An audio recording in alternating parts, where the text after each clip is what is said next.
GK spirituals பார்வையாளர்களுக்கு எனது பணிவான வணக்கங்கள். தெளிவு குருவின் திருமேனி காண்டல், தெளிவு குருவின் திருநாமம் செப்பல், தெளிவு குருவின் திருவார்த்தை கேட்டல், தெளிவு குரு சிந்தித்தல் தானே. இந்த முறை நம்ம பார்க்க போகிற டாபிக் கால சர்ப தோஷத்துக்கும் சர்பதோஷத்துக்கும் வித்தியாசம் இருக்கா அல்லது ரெண்டும் ஒன்றா அப்படின்ற ஒரு டாப்பிக்கை பற்றி பார்க்க போகிறோம். நிறைய பேர் கால சர்பதோஷம்னா வேறன்னும், சர்பதோஷம்னா வேறன்னு நினச்சிக்கிறாங்க. சர்ப மீன்ஸ் உங்களுக்கு நாகம். ஏன்னா வடமொழி சொல் சர்பம், தமிழ் சொல் பாம்பு. அப்போது நாகதோஷமும் இதுவும் ஒன்றா அப்படின்ற ஒரு கேள்வி இருக்குது. கால சர்பதோஷம் ஒன்றான்ற கேள்வி பல பேருக்கு அது சந்தேகமாக இருக்குது. ராகு கேதுவுக்கு ஜோதிட சாஸ்திரத்தில் என்ன குறியீடாக கொடுத்துருக்காங்கன்னா, பாம்போட உடலும் மனித தலையும் கொடுத்துருக்காங்க. கேதுவுக்கு மனிதனோட உடம்பும் பாம்போட தலையும் குறியீடாக கொடுத்துருக்காங்க. அப்போ இந்த ராகு கேதுன்னு சொன்னாலே அது சர்பந்தான். சர்பதோஷம்னு ஒருத்தருக்கு சொல்லப்பட்டாலும், ராகு தோஷம்னு சொல்லப்பட்டாலும், கேது தோஷம்னு சொல்லப்பட்டாலும் இதெல்லாம் வெவ்வேறானது கிடையாது. இது எல்லாமே சர்பதோஷத்தில் அடக்கும். ஓகே, கால சர்பதோஷம்னா என்னன்னு முதல்ல நம்ம தெரிஞ்சுக்கணும். வாழ்க்கையே ஒரு வட்டம்னு சொல்லுவாங்க. நான் சொல்கிறேன், வாழ்க்கை ஒரு வட்டத்தில் இல்லை, 2 வட்டத்தில் இருக்கு. ஒரு வட்டம் சூரியன், இன்னொரு வட்டம் சந்திரன். ஏன்னா பகலுக்குரிய காலத்தை கொடுக்கறது சூரியன், இரவுக்குரிய காலத்தை கொடுக்கறது சந்திரன். அப்போ இந்த 2 வட்டங்கள் தான் நமக்கு காலம்னு, வாழ்க்கையை வாழறதுக்கான ஒரு காலத்தை உருவாக்குற முக்கியமான கிரகங்களாக இருக்குது. அப்போ இந்த முக்கியமான கிரகங்கள், இது ரொம்ப முக்கியமான கிரகங்கள்ன்றதுனால தான் பரமேஸ்வரனை, அதாவது சிவனை அர்த்தநாரீஸ்வரராக உருவாகம் பண்ணாங்க. வலப்பக்கம் சூரியனோட பாகமாகவும் இடப்பக்கம் சந்திரனுடைய பாகமாகவும் அம்மை அப்பனா பிரித்தாங்க. அப்போ இந்த சூரியனுடைய பாகம்ன்றது நமக்கு ஆக்க சக்தியை கொடுக்கக்கூடியது. நமக்கு வாழ்வில் செல்வாக்கு, பதவி உயர்வு, நமக்கு புகழ், எண்ணிய காரியங்களில் வெற்றி, இதெல்லாம் குறிக்கக்கூடிய கிரகமாக சூரியன் இருக்குது. அதனால் அது சிவனுடைய பாகமாக வச்சாங்க. நம்மளுடைய மனக்குழப்பம், நம்மளுடைய மனசு, நம்மளுடைய எண்ணங்கள், இதற்கெல்லாம் ஆதாரமாக கருணை, பாசம், நேசம், இதெல்லாம் ஒரு தாயார்கிட்ட தான் அதிகம் இருக்கும் இல்லையா? தகப்பனோட தாய்கிட்ட அதிகமாக இருக்கும். அதனால் சந்திரனை இடப்பாகமாக வச்சாங்க. அப்போது நம்மளுடைய சிந்தனை நன்கு இருக்கிறதுக்கும், அதே சமயம் நம்மளுடைய அதற்கான வாழ்வியல் நன்கு இருக்கிறதுக்கும் 2 காரணம் சூரியன் சந்திரன்றதுனால பரமேஸ்வரனை அர்த்தநாரீஸ்வரராக பிரித்து அழகு பார்த்தாங்க நம்ம முன்னோர்கள். அப்போ இந்த 2 கிரகங்கள் தான் நமக்கு காலத்தை கொடுக்கக்கூடிய கிரகங்கள். படிக்கிற காலத்தில் படிக்கணும், வேலை பார்க்குற காலத்தில் வேலை பார்க்கணும், திருமணம் பண்ணுற நேரத்தில் திருமணம் பண்ணணும், குழந்தையை பெற்றுக்க வேண்டிய வயசில் குழந்தையை பெற்றுக்கணும், அதன் பிறகு வாழ்க்கையை வாழ வேண்டிய, அனுபவிக்க வேண்டிய வயசில் அனுபவிக்கணும். பிறகு நமக்கு முதுமை வரும்போது நமக்கு பிறந்தவர்களுக்கு திருமணங்கள் பண்ணி அது மூலிமா பேரன் பேத்தி எடுத்து சகல சௌபாக்கியங்களையும் அடையணும். அப்போது வாழ்க்கை ஒரு செக்மெண்ட்டாக போகுது, ஒரு பகுதியாக. எல்லா பகுதியும் கரெக்டாக இருந்தால் தான் வாழ்க்கை நிறைவு பெறும். அப்போது காலசர்வ தோஷத்தில் என்ன ஆகுதுன்னா, உங்களுடைய காலத்தை விழுங்கக்கூடிய ஒரு தோஷமாக கொடுக்குது.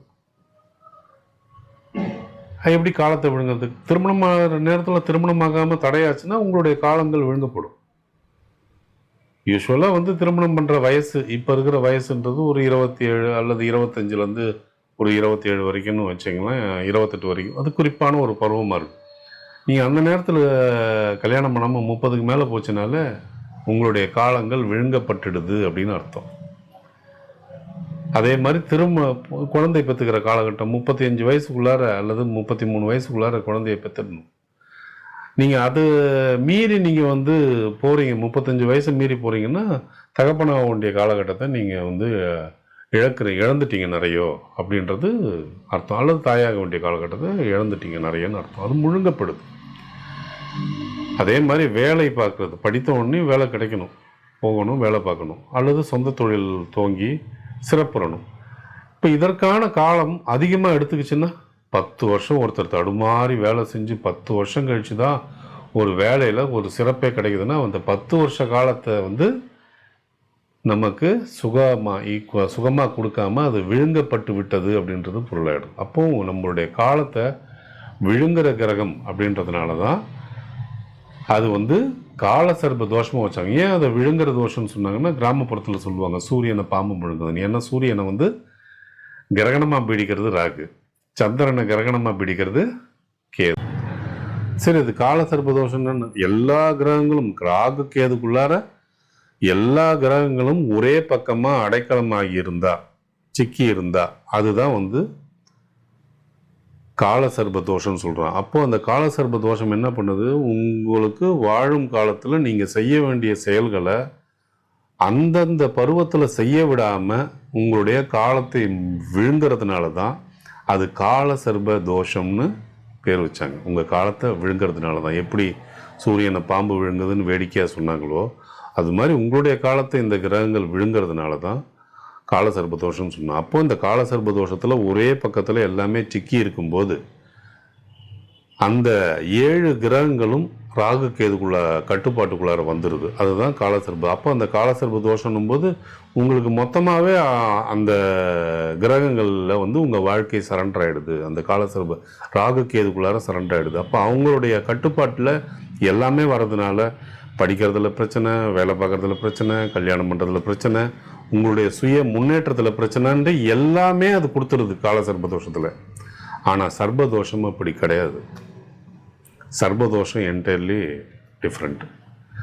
சர்பதோஷன்றது வந்து இப்போது ஒரு குறிப்பிட்ட இப்போ வந்து 1ல் ராகுவும் 7ல் கேதுவும் இருந்தால் உங்களுக்கு வந்து திருமண தடை ஏற்படலாம். ஏன்னா 7ஆம் இடம் மனைவியை குறிக்கிற இடம். 1ல் ராகு இருந்தால் 7ல் கேது இருந்தால் மனைவி. ஏன் அந்த கேது இருந்தால் மட்டும் மனைவியை இந்த திருமணத்தை தடை செய்யக்கூடிய அமைப்பு ஏன் ஏற்படுது அப்படின்னா, கேது வந்து விரக்திகாரகன். விரக்தி எப்போ வரும்? துன்பம் வந்தால் தான் விரக்தி வரும். உங்களுக்கு உரிய பருவத்தில் கல்யாணம் நடக்கலைன்னா துன்பம் வரதான் செய்யும். ஏன்னா அடுத்தவங்களோட கம்பேர் பண்ணி பார்க்குறது தான் நம்மளுடைய வாழ்க்கையாக இருக்குது. அப்போது மற்றவங்களுக்கெல்லாம் உரிய நேரத்தில் திருமணம் ஆகிடுது, நமக்கு இன்னும் நடக்கலையேன்ற விரக்தியோடைய உச்சகட்டம் தான் அந்த கேது உண்டு பண்ணும். ஏன்னா கேது வந்து ஞானகாரகன்னு பேர் போட்டோம். ஞானம் எப்படி கிடைக்கும்? விரக்தியானால் தான் ஞானம் கிடைக்கும். சந்தோஷத்தில் ஞானம் கிடைத்ததா சரித்திரமே இல்லை, எந்த புராணங்களையும் கிடையாது. அப்போது துன்பத்தை அதிக அளவுக்கு கொடுக்கக்கூடியது, விரக்தி தன்மையை உண்டு பண்ணக்கூடியதுன்றதுனால அந்த கேது வந்து 7ல் இருக்கும்போது உங்களுக்கு திருமண பாக்கியம் அவ்வளோ சுலபத்தில் அமையாது. அப்போ அந்த 7ஆம் இடத்துக்கு உரிய கிரகம் அது குருவா அல்லது வந்து புதனாக இருக்கலாம், குருவாக இருக்கலாம், ஒரு சிலருக்கு செவ்வாயாக இருக்கலாம், ஒரு சிலருக்கு சுக்கிரனாக இருக்கலாம், சந்திரனாக இருக்கலாம், சூரியனாக இருக்கலாம். ஸோ அந்த வீட்டுக்குரிய அந்த கிரகம் 7ஆம் வீட்டுக்குரிய கிரகமும் நீசம் பெற்றிருந்தால் கல்யாணன்ற விஷயமே கேள்விக்குறியாயிடும் இல்லையா? அப்போது இதே இடத்துல உள்டாவாக ராகு இருந்ததுன்னா என்ன பண்ணும்? 7ஆம் இடத்துல ராகு இருந்ததுன்னா அதுவும் சர்பதோஷம்தான். ஆனால் அந்த ராகு இருந்ததுன்னா கலப்பு திருமணம் நடக்கலாம், ஜாதி விட்டு ஜாதி மாறுறது, அல்லது வந்து மதம் விட்டு மதம் மாறுறது, இந்த மாதிரி விஷயங்கள் நடக்கலாம். காதல் திருமணம் நடக்கலாம். ஏன்னா ராகு வந்து போககாரகன்னு பேர். அப்போ போககாரகன்னா இன்பத்தை அனுபவிக்க தூண்டுறவன். அப்போது 7ஆம் இடத்துல அந்த ராகு இருக்கும்போது தனக்கு விருப்பப்பட்ட ஒரு வாழ்க்கை துணையை தேர்ந்தெடுக்கிற சிந்தனை ஏற்படலாம். இப்போ இதெல்லாம் வந்து இந்த இப்போ அந்த 7ஆம் இடத்தை ராகுக்கு எது அஃபெக்ட் பண்ணுச்சுன்னா அதை சர்பதோஷம்னு சொல்கிறோம். ஏன்னா அந்த இடத்த மட்டும்தான் அதை அஃபெக்ட் பண்ணுது. இப்போ அதே 5ஆம் இடத்துல கேது இருந்ததுன்னா குழந்தை பிறப்பு கேள்விக்குறியா இருக்கும். அதே 5ஆம் இடத்துல ராகு இருந்ததுன்னா அபார்ஷன் ஆகி 2-3 அபார்ஷன் ஆகலாம், குழந்தை தவறி போய் அதன் பிறகு அந்த தோஷம் நீங்கி குழந்தை பிறகு. அதே உங்களுடைய ஜீவனஸ்தானத்தில் ராகு இருந்ததுன்னா பல தொழில் யோகம். ஸோ அது வந்து சர்வதோஷத்தில் சேராது. அப்போ உங்களுக்கு சர்வதோஷத்தில் 1, 7, 2, 8 ஏன்னா மாங்கல்ய ஸ்தானம்னு வர்றதுனால கேது வந்து 8ல் இருந்ததுன்னா பெரிய மாங்கல்ய தோஷமாக இருக்கும். அதே வந்து ராகு 8ல் இருந்தாலும் மாங்கல்ய தோஷமாக இருக்கும். அப்போ குடும்பஸ்தானத்தில் ராகுவோ கேதுவோ உட்காந்துருவாங்க 2, 8 ஸ்தானத்தில் அப்படி வரும்போது. அப்போ இந்த ராகு கேது வந்து சர்பதோஷம் குறிப்பிட்ட இடத்துல இருக்கும்போது தான் பாதிக்கும். ஆனால் கால சர்ப தோஷத்துக்குள்ள அனைத்து கிரகங்களும் சிக்கிடுச்சுன்னா, ஒரே பக்கமாக நின்றுடுச்சுன்னா அது கால சர்ப தோஷம். உங்களுடைய காலங்களை எல்லாமே முழுங்க, எல்லா விஷயத்தையும் அதை அஃபெக்ட் பண்ணும். திருமணமோ அல்லது புத்திரமோ தனிப்பட்ட முறையில் பிரிக்க முடியாது. ஆனால் சர்பதோஷத்தை நீங்கள் தனிப்பட்ட முறையில் பிரிக்கலாம். சர்பதோஷத்தில் சில பேருக்கு பிள்ளை பிறப்பில் மட்டும்தான் பிரச்சனை இருக்கும், சில பேருக்கு கல்யாணத்தில் மட்டும்தான் பிரச்சனை இருக்கும், சில பேருக்கு பார்த்திங்கன்னா தொழில் வாழ்க்கையில் மட்டும்தான் பிரச்சனை இருக்கும். இப்படி வந்து நீங்கள் பிரச்சனைகளை பிரிக்க முடியும். அப்போ 3ஆம் இடம் இளைய சகோதர ஸ்தானத்தில் ராகு கேது இருந்ததுன்னா அது வந்து இளைய சகோதர தோஷம். அவங்களோட ஒத்து வராது. இல்லைன்னா அவங்க வந்து உங்களுக்கு ஆரோக்கியமாக இருக்க மாட்டாங்க. உங்களுக்கு விசுவாசமாகவோ அல்லது உங்களுக்கு நன்மை பயக்கக்கூடியவங்களாகவும் இருக்க மாட்டாங்க. தாயாரோட ஸ்தானத்தில் இருக்கக்கூடாது. தாயாரோட ஸ்தானத்தில் இருந்தாலும் தாயாருக்கு உண்டு. இப்படி ஒரு ஸ்தானத்தையும் பிரித்து பார்க்கலாம். சர்பதோஷன்றது பர்டிகுலரான பார்ட்டை வந்து பிரித்து பார்க்கக்கூடிய ஒரு அமைப்பு உள்ளது. ஆனால் கால சர்பதோஷம் ஓவரால் உங்கள் வாழ்க்கையே அதில் அடைக்கலமாவது. அப்போ எல்லா விஷயங்களும் காலசர்ப தோஷத்தினால் பாதிக்கப்படுது. இது 2 தான், இது 2த்துக்கும் உள்ள வித்தியாசம். அப்போது குறிப்பிட்ட இடங்களை பாதிக்கிறது சர்பதோஷம், உங்களுடைய வாழ்க்கை முழுமைக்குமே பாதிப்பை ஏற்படுத்துறது காலசர்பதோஷம். இதை பிரித்து முதல்ல நீங்கள் பார்க்கணும். அதற்கு தகுந்தா போல் நீங்கள் பரிகாரங்களை மேற்கொள்ளணும். ஸோ பரிகாரங்கள் மேற்கொள்கிற இடங்கள்னு பார்த்திங்கன்னா நிறைய இடங்கள் இருக்குது. திருப்பதி, சென்னை டு திருப்பதி போகிற வழியில் காளஹஸ்தி, அந்த காளஹஸ்தியிலையும் பரிகாரம் பண்ணுறாங்க.